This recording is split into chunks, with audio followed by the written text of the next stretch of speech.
বাংলাদেশের টপ অর্ডারে এখন যেন ঝড়ের নাম সাইফ হাসান। প্রথম 2 ম্যাচে ব্যর্থ হয়ে সবাই ভাবছিল হয়তো আবার ব্যাকফুটে চলে যাবেন তিনি, কিন্তু শেষ ম্যাচে একেবারে আগুন। মাত্র 38 বলে বিধ্বংসী 64 রান, 7টা ছক্কা আর অপরাজিত ইনিংস। আফগান বোলারদের তুলোধুনো করে জিতলেন ম্যাচ সেরার পুরস্কার।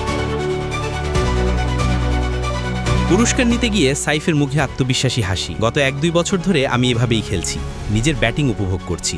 এই তো নেদারল্যান্ড সিরিজ দিয়ে জাতীয় দলে ফেরার পর থেকেই উঠছেন সাইফ। ফেরার পর 9 ইনিংসে করেছেন 308 রান, গড় 44 আর স্ট্রাইক রেট প্রায় 140। 14টা 4, 24টা ছক্কা, যেন ছক্কা মেশিনে পরিণত হয়েছেন তিনি। সবশেষ ম্যাচে তো 2টা 4 সঙ্গে 7টা বিশাল ছক্কা। দেখে মনে হচ্ছিল বাংলাদেশ পেয়ে গেছে তার নতুন টি-20 হিরো। বাংলাদেশের হয়ে এখন পর্যন্ত আন্তর্জাতিক টি-20তে 15 ম্যাচে 360 রান, গড় 32.72। বাংলাদেশের হয়ে 15 ম্যাচ খেলা ব্যাটারদের মধ্যে সবচেয়ে বেশি ব্যাটিং গড়, আর স্ট্রাইক রেটও 126-এর উপরে থেকে আছেন শীর্ষ 6-এর একজন। শেষে জানালেন ফিল সিমন্সের এক কথাই নাকি বাড়িয়েছে আত্মবিশ্বাস, যে এই সিরিজে তুমি 3 নম্বরে খেলবে।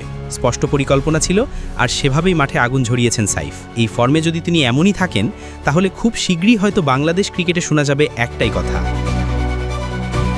সাইফ নামলেই ছক্কার বৃষ্টি। এটাই হয়তো সেই মুহূর্ত যেখান থেকে জন্ম নিচ্ছে বাংলাদেশের নতুন টি-20 সুপারস্টার।